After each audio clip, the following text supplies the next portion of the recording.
farmers we will meet on these tours come from all across the land that today we know as Canada. But for thousands of years, Indigenous peoples have been taking care of this land. They knew how to make sure the soil was healthy and the environment was taken care of. We rely on the land to grow food for us to eat. It's important that we take care of the land so it can nourish us.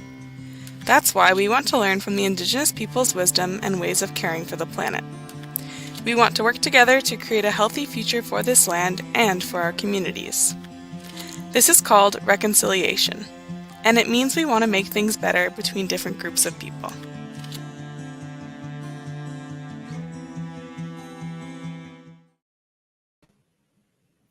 Hello, everyone. Welcome. My name is Kalisha Hanrahan, and I am the Think Ag Manager with Agriculture in the Classroom Canada. Today, we are kicking off Career Month with a very exciting event, exploring the possibilities within agriculture with our partners, McCain. We are going to dive into multiple careers in the agriculture sector. The agriculture and food sector employs over 2 million Canadians in cities and towns across the country in a variety of fields to suit every interest, passion, and skill set. The diversity of the industry allows people to work in areas they're passionate about, whether it be developing exciting new technologies, working with plants, animals, or people, or creating food sustainability programs. Working in agriculture means finding solutions to some of our world's most complex problems, including climate change, food security, and sustainability. Without further ado, we will begin to introduce our panelists from McCain. Before we get started, I'd just like to note that at the end of this panel discussion, we will have a period of time allocated for questions and answers. So if any teachers or students have questions, feel free to pop them in the chat function as we go along.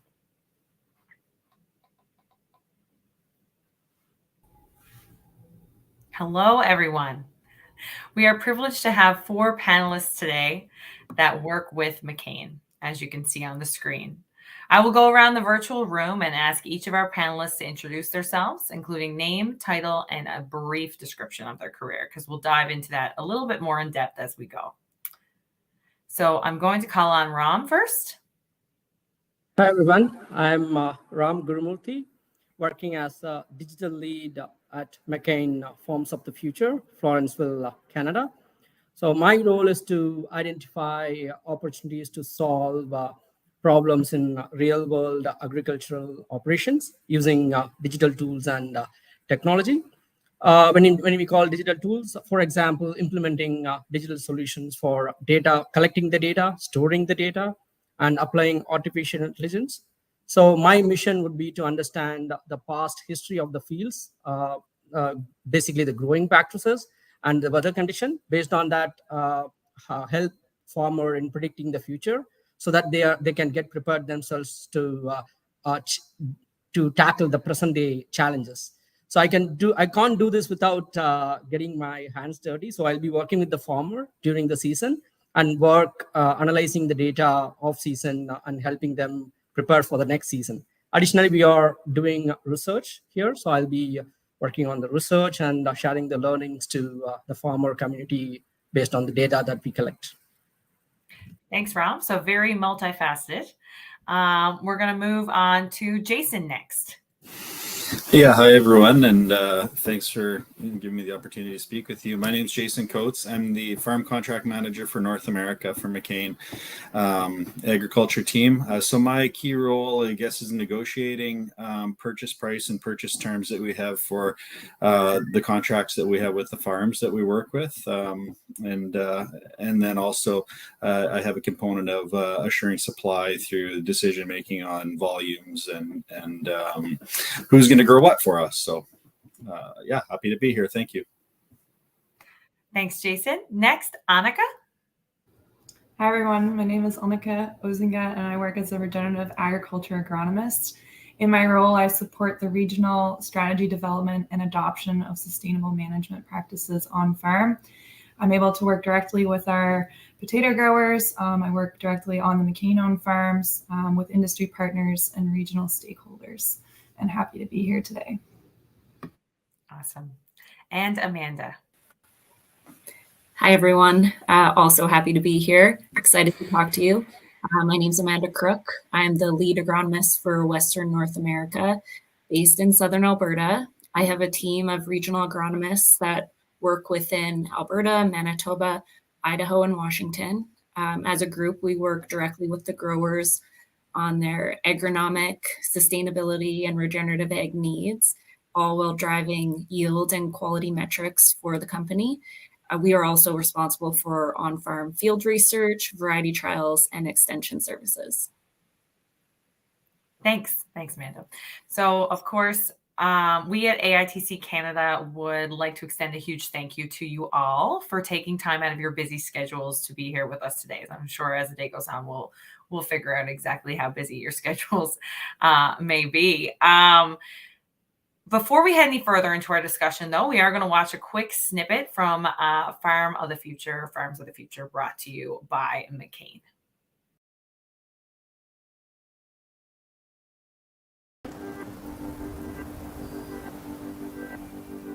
Agriculture has an impact on the environment, like anything else humans do. It's probably one of the biggest interfaces where humanity and nature connect. Animals and plants have always coexisted. What we've done in modern agriculture is kind of separated the two. We need to change the farming system. If we don't change, then we will not be able to feed our people. If we have healthy soil, we have high yields, you have more biodiversity, so it's a win-win for everyone. We can't remove ourselves from this environment. And more than that, we're actually part of the solution.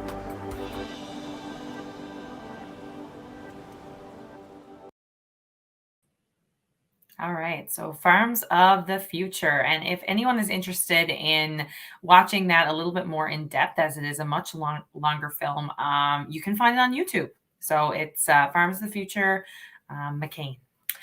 All right, so we will dive right into our panel because we do have a lot to talk about today and lots to explore within the realm of agriculture. So we'll start. Our first question is to explain what a typical day might look like in your role. So you get up, you go to work, what happens from there, right? All right, we'll start with Ram again. Yeah, so my typical day would be for the season, like for the entire season, it'll be like understanding the past data first, and based on that, we can come up with studies and results. Based on that, it will help the farmers to make decisions how they need to plant. So it'll be like I'll be involved in every single day-to-day operations any farmer would do, and I'll try to understand and experience so that we can come up with digital solutions that will help for farmer. For example, we collect data using mobile apps by flying drones or from satellite using the satellite images. So we collect all these data, we analyze, and we'll come up with dashboards for the farmers so that they can sit in their, there are multiple fields where every single operators will be operating, but they can sit in one single place and they'll be able to see how the operation is going on and what decision need to be taken, where the breakdown is there. All those things they can analyze from one single place. And similarly, they can understand the soil biology, and based on that, they can come up with recommendations on planet-friendly products for them to fertilize or whatever crop protection that they need to do. Great. So like a lot of working with producers and coming up with solutions. Awesome. Okay, next up, Jason. All right. Yeah. So for my role as farm contract manager, I really have two very distinct days that I wake up to. So about 50% of my time is spent traveling into our 7 different regions across North America, where I'll spend time with our local agriculture teams, our production teams, our grower associations that we work with, as well as farms. And a lot of that time is spent relationship building, identifying opportunities within our contract structure that we currently have, and looking at ways that we could improve the way that we're buying our potatoes, what kind of characteristics we're looking for from the potatoes that we want to maybe incentivize the farms on. Those types of things are places where we're struggling and challenges that we're having. So that's what I would do a lot of the time when I'm on the road. And when the other 50% of the time I'm in my home office, and a lot of that time is spent on meetings and calls, as well as preparing myself for my next visit into a region and getting data pulled together, putting PowerPoint presentations together, and getting ready for the next trip. So the best of both worlds, in the field and in the office, hey? Yeah. Yep. Okay, and Annika. My role is very dynamic, and it really depends on the season. So in the spring, preparation and planning, setting up trials in the field. Throughout the summer, data collection in the field. In the fall, out in the field as well at storages around machinery for harvest. Just keeping an eye on things, doing grower visits, going to storages, and then the winter kind of recap how our season went and make plans for the next year. And then I typically also have some meetings throughout the week. So it's a mix of in-person meetings, online meetings. And then I also travel a couple of times a year. So that could be visiting other growing regions or going to conferences. I'm actually away right now to attend a conference, industry meetings, and even giving presentations. So it's very dynamic, and that's what I really like about my job. Yeah, there seems to be a common theme so far of dynamic jobs, a little bit of everything going on. Never a dull moment, I assume. Amanda? So similar to Jason and Annika, very dynamic, different types of roles depending on the time of the year. I do travel 50% of the time as well. So my typical day definitely depends on where in the world I am that week. When I am at home, I'm in my home office doing things like project management, continued education learning, participating in day-to-day business activities. When I am traveling, most of it is to be of support to the Western Regional Agronomy team. We spend a lot of time out in the field looking at how the crop is progressing, evaluating yield and quality, getting out on the farms to talk with the growers. I'm also really heavily involved in showcasing our research work, and we do this mostly through hosting field days and winter agronomy meetings for our farmers. We want to be able to, that's the part of the extension that I was talking about before, is we want to be able to share back to the growers what we're learning in the field. And yeah, the theme, I guess, is that the cool thing about working in agriculture is that there's really no two days that are the same. Yeah, that definitely does seem to be the theme. We have ongoing conversations about field work, research, conferences, networking, but also a lot of like office work, planning, project management. It's all over the place, but it seems like a very dynamic work environment. We'll move on to question number 3 now, which I think a lot of the high school students and even junior high students, as they're planning their future, this question might come in handy for them to know. So what kind of education and training or training is required for your profession that you're in right now? So we'll start again with Ram. Yeah, so basically, you definitely need to be good at your basics like math, science, and computer science. So even though this is an artificial intelligence era, we definitely need the basic logical and analytical skill. So once you specialize on that, then you get into your specialized area of study, which you need to. Still you need to work on your skill development. So in my case, for my profession, what I did was I did my mechanical engineering initially, but after completing that, I got interest into creativity and got into manufacturing inside an IT department in manufacturing industry. So I started developing software products for them. And recently I did my artificial intelligence course, and but the skills and needs are growing every day in and day out. So you should be keep updating yourself. And even now I'm doing an online course on geospatial analytics.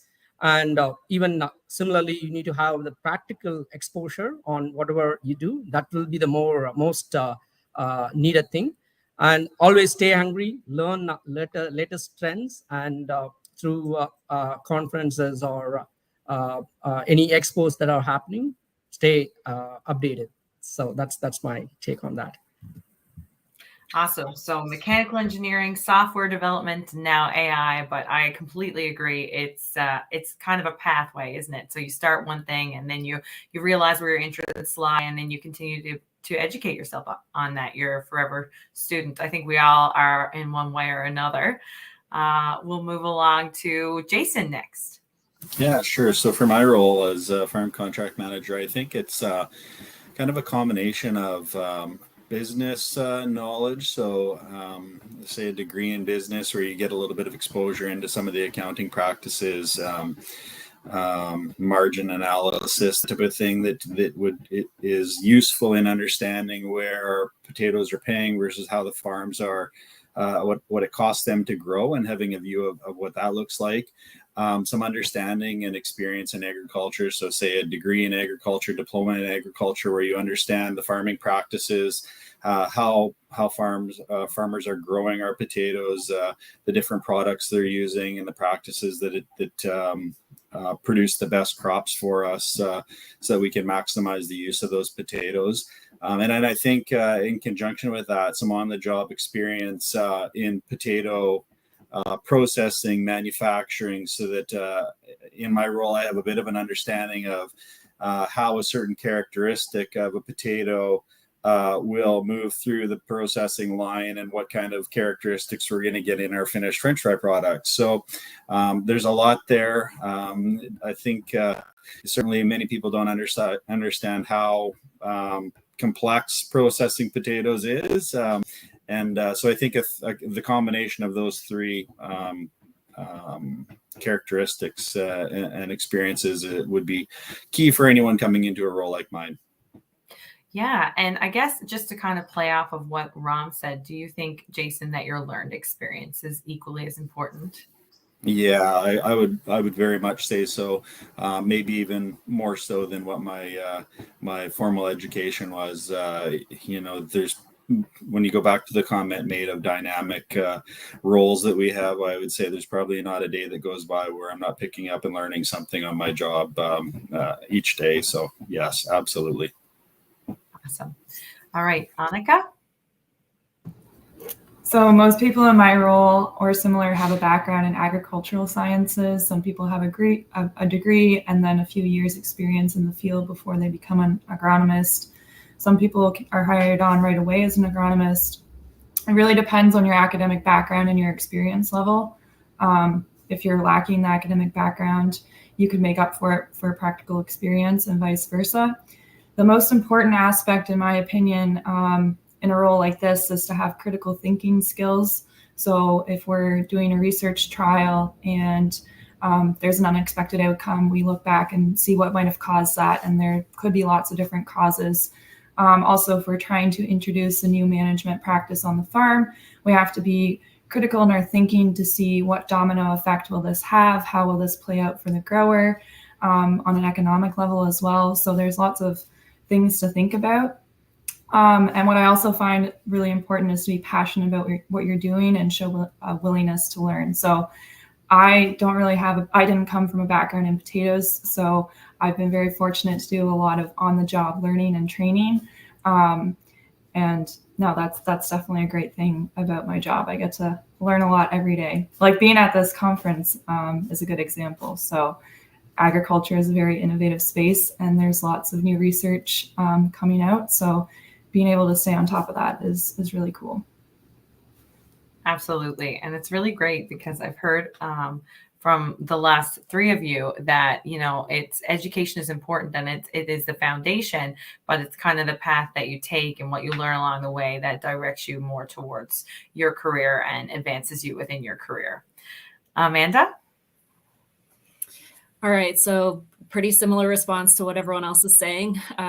Education, of course, is important. And maybe I'll share a little bit about my journey through my education is I started with a diploma in egg business and then continued on to get a bachelor's in science of agronomy and then a master's of science in plant sciences. And I feel like that really propelled me into this position that I'm in and also being a people leader in this management role. Other trainings or certificates that you can get when you're in an agronomist role is your PAG or your professional agrologist certification or your Canadian Certified Crop Advisor certification. Similar to what everyone else said, continued education. I mean, all of us on the panel today are still continuing our learning and gaining knowledge. So whether that's through conferences, trainings, webinars, that's really the cool thing about agriculture is that you're never done learning, which is kind of neat. So yeah, just I think having the education and the experience is equally important. Thank you.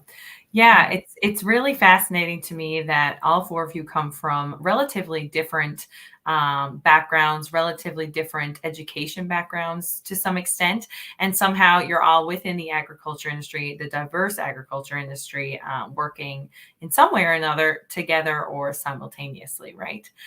So that's pretty cool about the industry for sure. So before we move on to question number 4, I just want to remind everyone that you can ask any questions that you wish, teachers, students, in the comment section, live comment section. You can just write it in there and our moderators will pull them up at the end of our panel so that we can address some of those that you may have for our panelists. Question number 4, we'll move into that one now. What do you wish that you knew when you were in high school or thinking about your future career? So that's a little bit of a difficult one, probably. But I think maybe some of our high school students that may be watching might take some good advice from that. So let's see. We'll start with Ram. Yeah. So if you ask me, I was not that much clear on which profession I need to get into that point in time. But definitely I mastered on my basic subjects. But after high school, I was interested in mechanical engineering, and because I love machineries and creative stuff. So since I love creative stuff, I got into manufacturing, and post that inside manufacturing, I was doing a lot of creative stuffs in on software development, and similarly, as always, I had passion towards creative stuffs. And in recent times, I'm having passion towards charity also. So here in agriculture at McCain, we are doing planet-friendly practices, which also one thing which pulled me. So the passion changes over a period of time and changes flavor, but you should be keep updating towards that. So I was not initially clear, but I think I've reached where I need to be. So that's the good thing. Yeah, that's interesting. It's interesting that you, I guess, highlight that it's not always initially clear, and it might not make sense right away when you are trying to pick a career, obviously. But as time goes on, it becomes more clear, and if you keep following your passion, you'll make your way there. That's great. Jason? Yeah, I think mine's along the same lines as Ram. I can recall when I was in high school and thinking about careers in kind of in pillars, like, or very specific roles. So a policeman or a firefighter or a teacher. And I think after getting out into the job market and into a career, what I found was that there's just so many things that you don't even realize are a job that can bring so much interest to you once you're settled in. Or not settled in, but once you're out there and you're talking to people and you're interacting with other careers and you just find, I guess for me, I kind of found my way into an avenue that in 100 years I would have never thought of myself entering into when I was in grade 12. And finding something that you're passionate about can be something that just is way off your radar right now, and that's okay. And give yourself time to find that avenue for yourself. I think that's excellent advice, because I think sometimes as a high school student, I know myself even, I didn't have any idea what I wanted to do, and agriculture wasn't on my radar either. So here we are. It's funny how that happens, hey? And then you just kind of follow your passions from there. Annika? So my advice is very similar. Basically, you don't need to have it figured out right now. When I was in grade 11 and grade 12, I had absolutely no idea what I wanted to do. The first degree that I enrolled in was actually a physics degree. I grew up on a farm, so I saw all the hard work and the long days that went into it, and I decided that was not for me. So when I initially started this physics degree, I was living in a city. And living in a city, I gained a whole new perspective and appreciation for what growing up on a farm brought me and living in the country. And that's kind of when I realized I wanted to pursue a post-secondary education in an agricultural related field instead. So then I started a degree in animal sciences, and then that further opened a whole new window of opportunities in terms of career paths that I had no idea existed. And then I continued on by doing 2 masters because I still didn't know what I wanted to do, and I wanted to stretch out studying for as long as possible. And eventually this all led to me ending up at McCain. And now I'm really happy with my role. Awesome. Yeah. So I guess we also have a common theme here of not having it all figured out right from the beginning and just kind of figuring it out as you go, which I think is a really important note to take from this for sure. Amanda? Yeah, so what can I say that hasn't already been said? In my experience, so when I graduated high school, I did not go to school right away. I took 3 years off before I decided to go into agriculture. But I tried a bunch of things in between in those 3 years. And I wasn't afraid to try new things or pivot, change my ideas. And then I did go into, my ag business program at the community college with a little bit of apprehension. Like, I don't know if I'm going to like this, but I want to try it and see what I think. And really, it was just getting invested and involved in the ag community and meeting the people and the farmers out there. And that really made me realize, oh, I'm committed to this. This is what I want to do. And I know that when you're, 16, 17, 18, there's probably feels like the world is on your shoulders and there's a lot of pressure for you to decide what you want to commit to for the rest of your life, which is insane. So yeah, I guess similar to what everyone else is saying, like, gosh, take your time to figure out what it is you want to do. And just because I'm in my career now at my age doesn't mean that I can't change it in the future, right? Like, you're never too old to change what you're doing if it means that you're going to be enjoying your job and loving what you're doing. For sure. Yeah. And I liked what you said too about just trying something. There's no harm in just trying something, whether you're going to like it or not. There's only one way to find out. Okay. So we will move along, I guess, to question number 5. So question number 5 is a little bit back to what you do day to day, I guess. What do you find the most rewarding about your job in agriculture? And we'll start again with Ram. Yeah, so on a day-to-day, while implementing my digital solutions, so when we see like it is helping the farmer on managing their day-to-day, I feel really happy. So also, whatever data that we collect, the potato life cycle data, that helps farmer in analyzing what to plant, when to plant, where to plant, and how much to plant. And also, when we find these data paying back in making right decisions, and if we see the potato yield is going up, and we feel really heartfelt and we feel really happy. One good example would be like we recently implemented a technology which can see the potatoes. The camera can see the potatoes and it can count the potatoes, and it can tell like how many potatoes came from the field, from where the bigger tubers and where the smaller tubers. When they saw that, they were able to come up with a lot of learning. So on seeing the happiness from the farmer, I felt really happy. So that's a wonderful moment. Yeah, that sounds very rewarding. That sounds awesome. And also super cool, all the new technology that is coming out to better help producers. Jason? Yeah, I think for me, it is the combo of collaboration and problem solving. So I'll give you an example. This week I'm in New Brunswick, working with our production teams to sit down together and look at or think about what are the challenges that potatoes are giving us specifically in this region. So they gave me lots of good feedback. And what that will steer us into is changing the way that we pay for potatoes, so incentivizing farms to produce something maybe slightly different in a characteristic from what they're doing right now to improve. So we drive an incentive towards them, or put an incentive at them to perform at a level, and then from that, the farms will change their practices. They'll use Annika and Amanda and Ram and the tools that we have within our team to drive that change. And then the outcome can be that we have changed the mix of the quality that we have in a region. So I think that for me, that's kind of the ultimate in achieving the goals of my role, is to drive that change. But it comes about because of the collaboration that we have with our manufacturing teams, our farms, our agronomy group, our IT group, to get there. So that's really what I like to see out of my role. Collaboration. That's a term I think that is used so much within the agriculture industry. And you're right. I mean, it takes all of these diverse careers working together to drive that change. So that's awesome. Annika?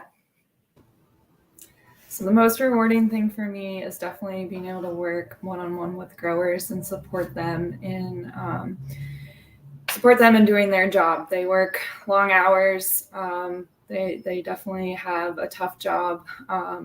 They're accountants. They're also agronomists. Like, their role is very, very dynamic and diverse. So being able to support them in their farming operations to help improve their operations, if that's on an economical, social, environmental level, and really being able to drive sustainability as well. That's super rewarding. Yeah, it definitely sounds rewarding. And Amanda? So I would say my most rewarding part about working in agriculture, and this has been through my entire 12-year career in it, is just connecting with folks that are super down to earth.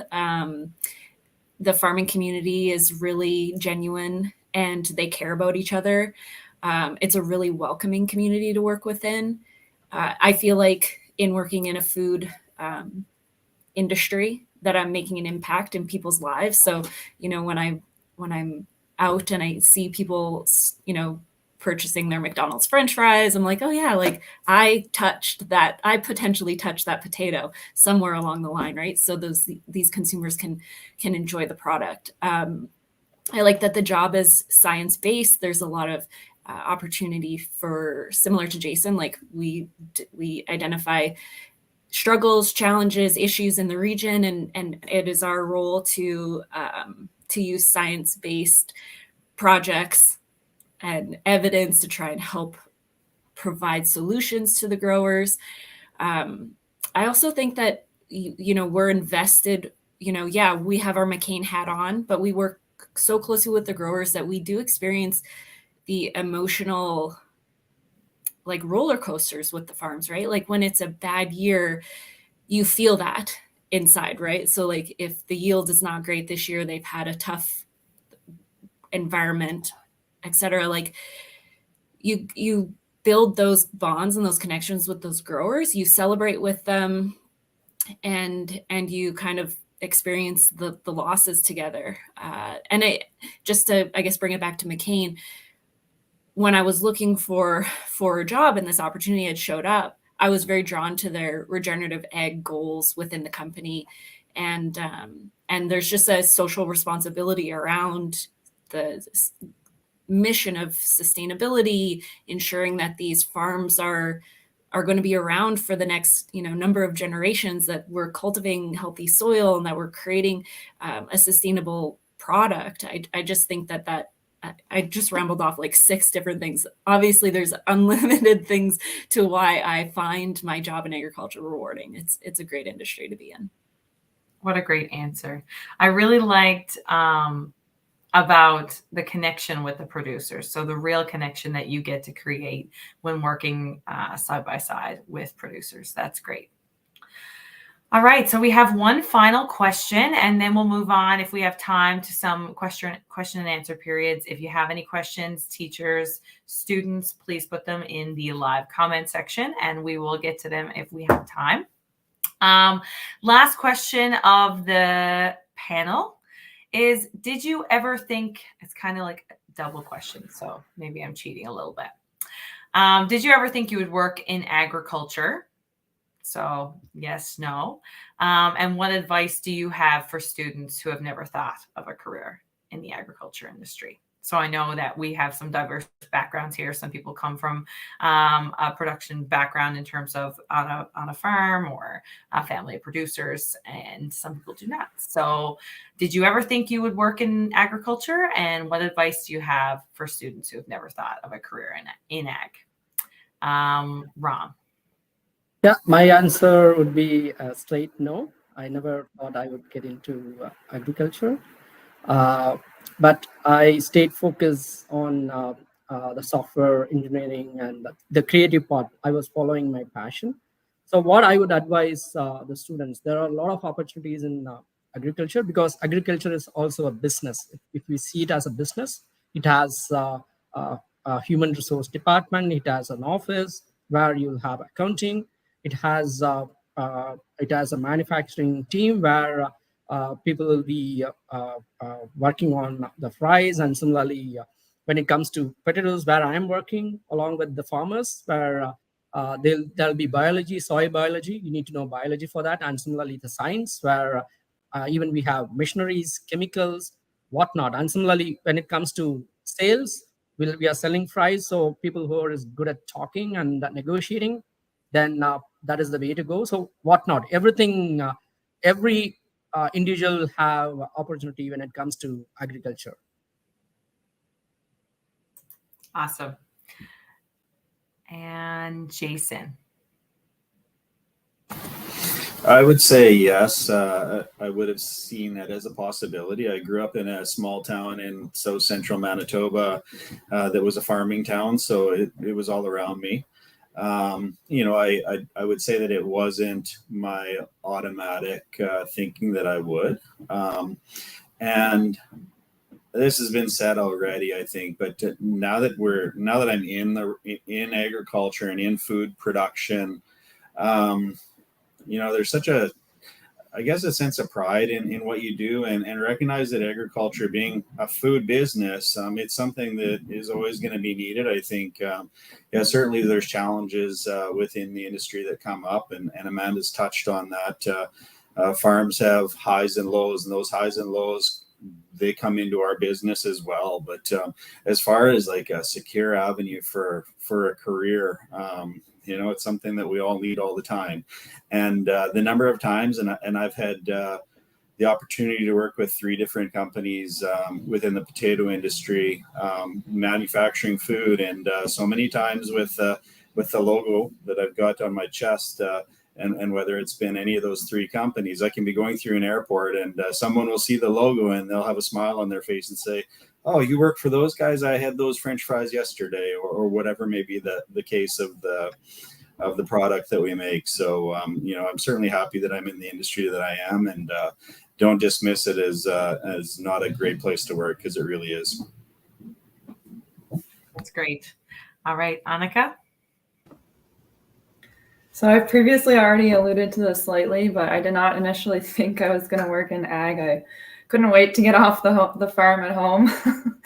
And especially not in potatoes, since I grew up on a dairy farm. But my advice is to don't be afraid to try new things, follow things that you're genuinely interested in. The agricultural sector is broader than you may think.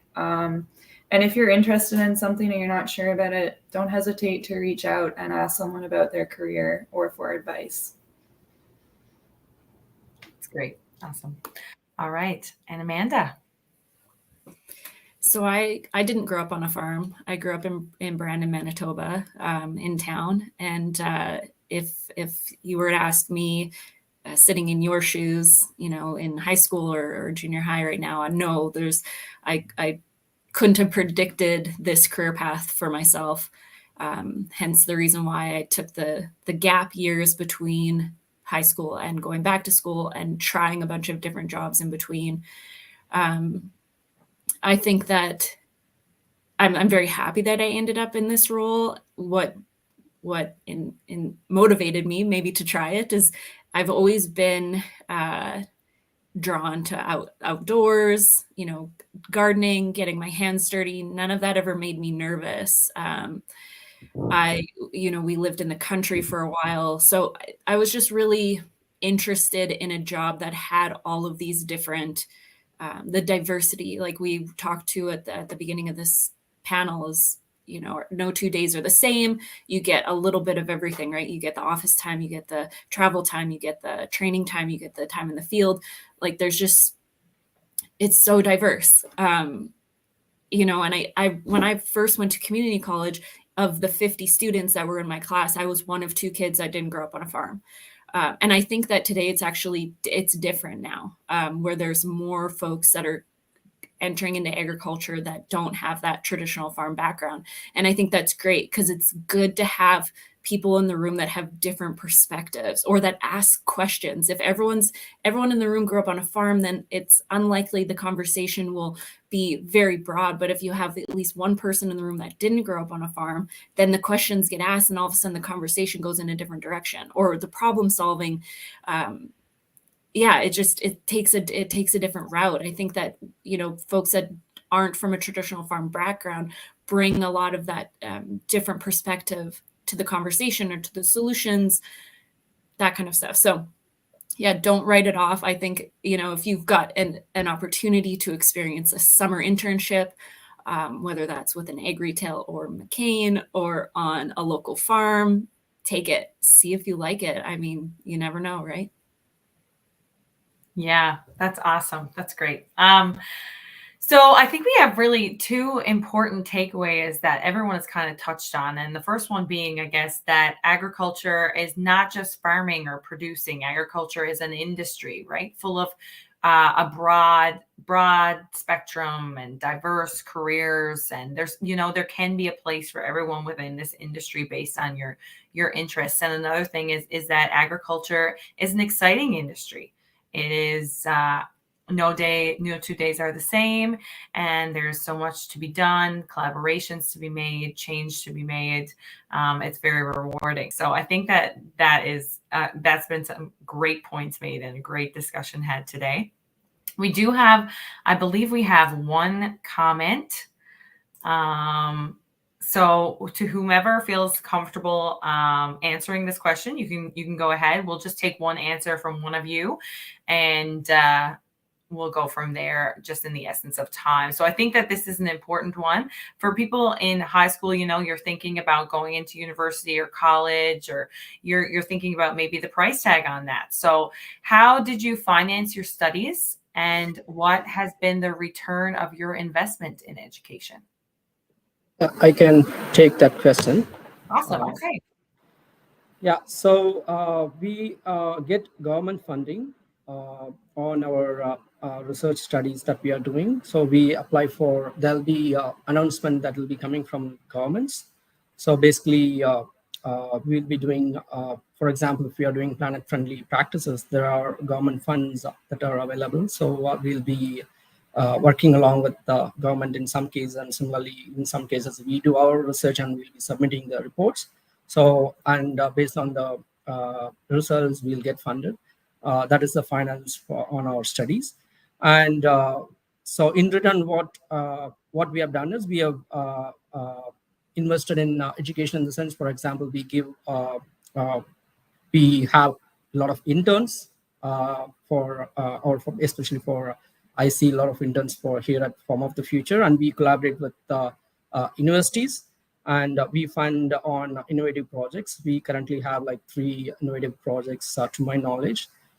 Those are all the investment back into the education. And when it comes to schools, so even Anika was there as part of that session that we had for the school students, which is called STEAM, science, technology, engineering, agriculture, and manufacturing. So those are all the kind of investment that we are putting into education back to the community, actually. Okay. All right. That's awesome. And yeah, I don't know if that answers the question, but hopefully it does.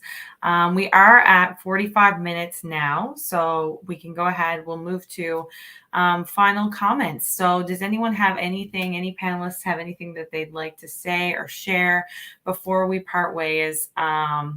I do want to extend a big virtual round of applause for all four of you for joining us today and educating us all a little bit more about the diverse careers in the agriculture industry and what led you to pursue your careers. I'm very grateful for your time.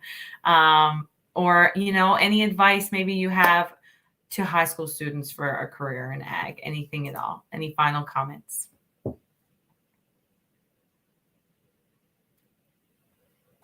I can add something. So what I took away from my career, well, let's go back to my education, I guess, is to take advantage of the opportunities that the schools offer. So, you know, you do your summer internships, don't be afraid to move away from home, experience a different region, get involved in any of the clubs that the schools offer or any travel opportunities that they have. I just think that there's a lot of really great benefits to being involved in those kind of programs once you're in your education, and that really helps round out your personality, your character, your experience at school, is to take advantage of those opportunities. That's excellent. Thank you so much, Amanda. I think that's really important to note, I guess, is that, you know, it's not all about education and the things you pursue career-wise. It's sometimes just really important to well-round yourself in other ways and take advantage of different experiences that come up. That's awesome. Okay, so I guess we will clue it up there. Again, thank you so much to our panelists. Thank you to McCain. Thank you to the teachers and students joining today.